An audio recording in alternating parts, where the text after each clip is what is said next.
that's a lake, a rust lake. And there we go. Here, look at here. This is the typical spot where from the mud guard. Check the tank if it is rusty or not. Don't know. Here's so this stresses the cables out here, so they might get hurt. If you can start a cold engine without choke, then some.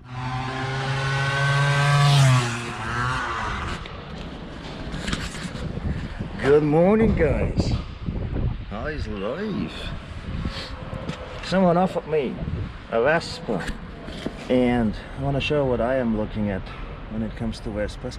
So this is a small speedo.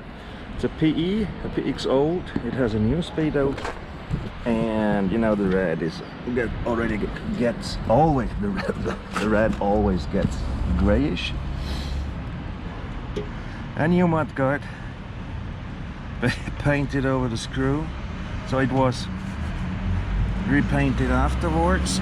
It was replaced. It was for sure rusty. A 60mm weak front brake.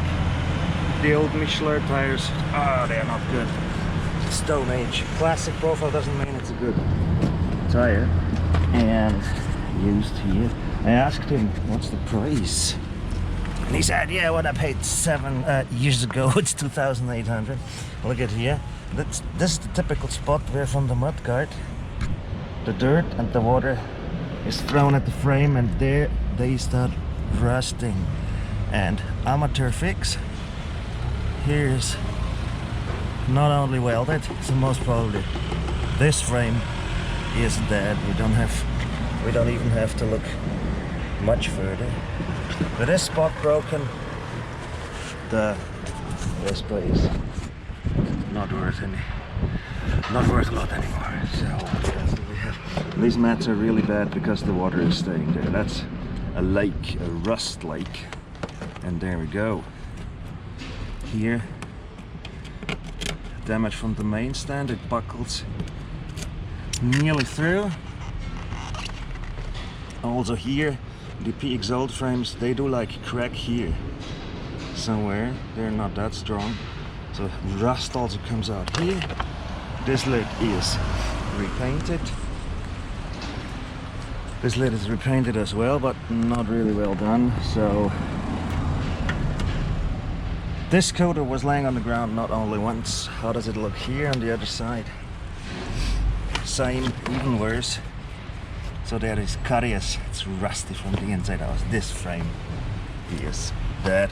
It will be usable still for some years, but cannot really fix it. And under this mat, also rust here.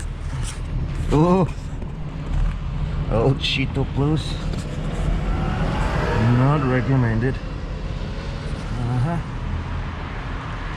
Well, let's see the engine. Clutch cable broke. Wait. Washer's missing. The problem with these old PX old PE scooters is once assembled, disassembled to paint, to repaint, there are so many cables with this electric that it's often screwed up and it never works properly again. Is this? Ah, look at that. I need another hand. Check at certain spots if it was repainted. Here, for instance, as it rubs all the time, it often shows the other color below. This was not repainted as it seems, just parts of it, the lid and the front mud guard. You know, all this dirt is normal, no worries. Shocks are dead anyways, all the time. That's a new CDI. Often this is broken. No! The dirt here is also normal. Original. You know, engine fixable. You just have to test, start it, and it should not have faults. What we do see here is that is a wrong spark plug connector. It nearly touches the lid. It needs to be a 90-degree angle, and that's most probably the reason why it is broken here. Yeah. What else can you check at the engine? You see, this is covered with cheap isolation. tape. Doesn't look very confident. So most probably, yeah, look at that. Oh wow. This must be the kill cable. It's green. So it's important to check with the cables that are outside, to check if they are moldy or not. And how can you do that? You can open this box here, this cable box, or you just can pull here and check the cables. And what do you see? Yeah, kill cable that the starter cables are also dissolving. This needs a new stuttering. What about noises when you drive and it rattles? This is often the cylinder itself, not the original ones, but tuning cylinders, Polini especially 177, 210, the cast irons, if the piston running tolerance gets too big. Otherwise, if you have a bzz, bzz, bzz, it often is also, often only this flywheel cover is loose, or in the Faco box are tools or screws flying around. Bowden cable, choke, gas, look if they are hurt. We have here two gear cables, you can't see them because they're dirty, and the rear brake Bowden cable that should not be hurt. But you can check at the carburetor, you can check if the casing is loose. Often it's loose, and then you have faults there. If there are warm start issues, often the lid hits the filter lid, the round one, and so the air mixture in this casing gets too rich, so you cannot start. You don't have cold start issues, but you do have warm start issues. That's also a case when you don't need a choke or only little choke to start the engine. But in the end, everything here is fixable. If it doesn't start at all, this can indicate that the rotary valve is damaged or the ignition has a problem. You start the spray, remove the hose, you start the spray. Before you test ride, check the tank if it is rusty or not. Don't know if you can see something. It is not. Also smell the fuel. If it's stinky and old, it may cause some starting issues, because then the Vespa was standing for a long time. And ensure that this hole is open. That's where the air comes in through for the carburetor. A mistake a lot of people make is that they put the raincoat here, and when they close the saddle, then they close this hole here, and so the engine does not get enough air. Joke. Fuel tap, if it's correctly mounted, is open on the right side. Easy trick to remember where the gas throttle is. If it points to this direction, then it is open. And choke.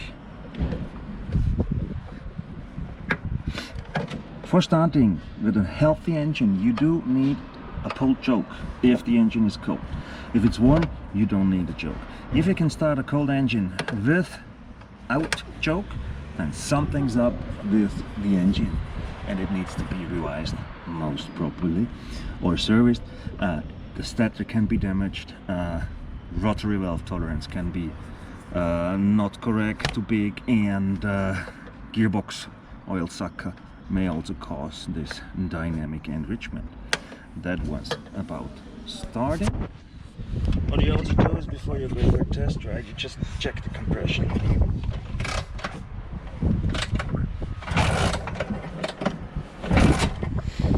This looks fine. That's a different scooter. That's the Quattrini from my cousin. What I cannot show you there is, because the cable is defect, that you need a certain tolerance for a clutch. If you have a clutch without tolerance, it already has the bites here, kind of, this means that either it's wrongly set or it is to be serviced. It does not separate correctly anymore, and people do just pull the cable instead of servicing it, because the secret of the clutch is, as soon as it gets funky, as it changes the behavior, you have to service it. Do not tighten the cable. Things don't get better, they will get worse. And what do you do with a clutch? You just pull it, separation system. If the scooter is not starting and you turn the key, you can also pull this kill cable just to test if something's up with the kill cable or with the lock. The electrics, what can you check? You can open this and see if the cables got loose or not. The engine needs to be running. I mean, there are different versions out there, but start the engine, then check the lights. 2 front lights, the rear light, the brake light, the rear brake. Front brake, only the younger ones, the Lusso from 84 on, did have the switch here. And this old one, PX old, does not have the switch, so no braking light turns on here. Washer also missing here. And yeah, what you also should check is, with an older Vespa, the cables run here into the frame and then under this cover. And the more you use the scooter, the more kilometers you make, it turn left and right and left and right and left and right. And furthermore, you on this side you switch the gears, so this stresses the cables out here, so they might get hurt, or they actually get hurt with a lot of kilometers. And so when the engine is running, turn it from left and right and see if the light is stable or flickering. If it flickers, that's an indicator that the cables here are hurt. I mean, the switches can be exchanged, but it's quite some work. Indicators, if they don't work, there are important contacts here. This is the ground for the indicator. We get it over this hook here. So if the indicator is not working, also ensure that it has ground here, and perhaps sandpaper this and this spot here. Mostly they gonna start working again. Same applies front indicators.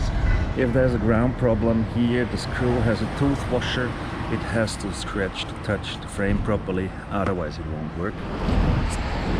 That was the frame check. If you go down for a test ride, starting allowed with starter spray. If this doesn't work, yeah, not a good sign. If it starts, then just go for a ride, let it get warm.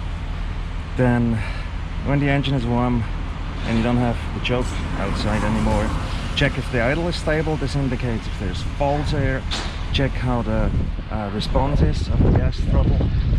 It should not be 4-stroking. And then just do the usual test. Going curves, turn to the left, turn to the right. No, the other one, the other right. Turn to the left or the right. See if it is rideable the same way, so easy going and not one is weird, just like jumping over a bump. This means that the front fork is angled. As there is a new mudguard, often indicated that it had a front crash. Then try the brakes. Front brake 16mm. We already know that it is pretty weak. I only saw occasionally a scooter where the 60mm could actually brake, that you can stop. And the rear brake, see if it is smooth or if it is hubbling. This means that either the drum has to be turned out or the drive shaft is a bit angled. And yeah, that was it. Usually these old original scooters, they don't run really well, so if you're a mature driver, this will run 90, 100, not much more, and very slow and weak. About with me 190, 110, 42 to 100 speedo, and 100 speedo is 90 or even 88. Yeah, that was it. But as told, if you see a frame with this, then yeah, I wouldn't buy it. Or very cheap just to reuse the engine in a different build check. So see you guys. Cheers, have a nice one. There it is. Not really much worth anymore, as the frame is damaged. Rust from the inside out, already fixed once or twice. In the end, it is worth 700 Middle European price, not the 2,800 he asked for. See ya, cheers. Some lusso update. That's a T5, just the head is different. We have the ignition lock here. The cabling is way better, it has better sockets. So if you disassemble it, it's easier to reassemble it. I did mount a disc brake, but it's the same for Millennium. From Millennium on, they came with a disc brake. What is important, it shall not leak here, and important is that you have a fixed strong braking point. Braking point is where it starts to brake. Yeah. What do you check before the test ride? You just lift it up and then you turn the wheel and brake, and then you ensure that it does not lock, because the pistons and the caliper, they get dirty from the inside, and then they don't go back and block when you're braking all the time. Look up the guide how to clean them. You don't have to buy a new one. Then during the test ride, the braking point should be stable. It should be always at the same point. If it is weak and you can pull the lever further here to the throttle, and something is, and this can be the air in the hose, in the brake fluid. The brake fluid is old, or this piston here is a piston pushing in this direction, has wear marks and is not always coming fully back. This also changes the braking point. It's not worth here to buy this repair kit. Just buy a new brake pump then. Yeah, stable braking point, very important thing. The hose, it should not leak, and the disc itself shall not have too much wear marks. You can actually have a look at the pads. You can remove this lid and look into it, but it's a little bit tricky with the tires. What about tires? In the end, just if the profile is still good, I would recommend always buy new tires. They don't cost much, and there's so good tires available nowadays. Yeah, that was it for Lusso Millennium, kind of. But if the test scooter that you want to buy has a semi-hydraulic brake pump, not semi-hydraulic, the hydraulic is just here from the pump to the caliper. This pump is not at the handlebar, it is here, and you have a normal cable from the top which pulls this lever, and then the hydraulic starts to work. Also works very fine. You just have to ensure that it's properly bled. You have to get all the air out, and that is very tricky with this one. Do it with a compressed air bleeder. Look up the video, mate. What's the difference here? The handlebar, normal lever. Okay, this is the zip set level. I love them, by the way, for both brake and clutch. The only difference between full hydraulic and a semi-hydraulic is that the brake point here is a bit softer, you see? Because it's a cable involved. With the hydraulic, it's hard, fixed brake point. By the way, shock absorbers. If you buy shock absorbers, buy serviceable ones. Ensure that there's service material available, and do buy at an official dealer who then later on can service it. Because if you buy it at an official dealer, they're freshly produced. If you buy them over whatever part shop, it's not freshly produced. They buy a bigger stock, and they may be laying around for quite some time, and oil got old, seal got old, and this is the functionality. As soon as they get hard with the same setting, they need to be serviced every 2 to 3 years, 10,000 kilometers.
cheers.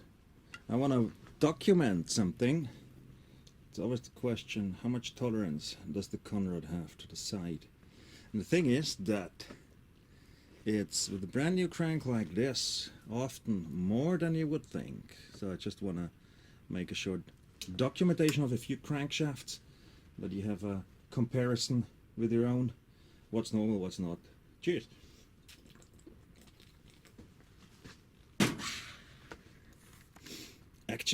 Actually very rare a video at daylight. I usually make the videos at night. Look, that's the window. Ooh, what nice color, isn't it? Natural light. So this is a Mazzucchelli Key 2D 60mm crank, brand new. And let's, how close can we go? We can go like this.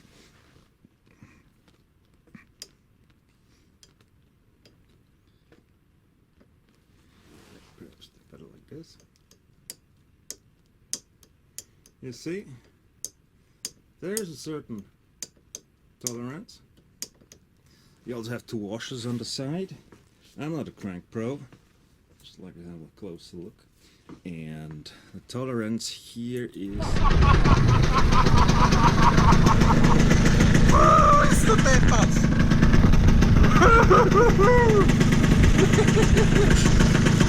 Ein Biest!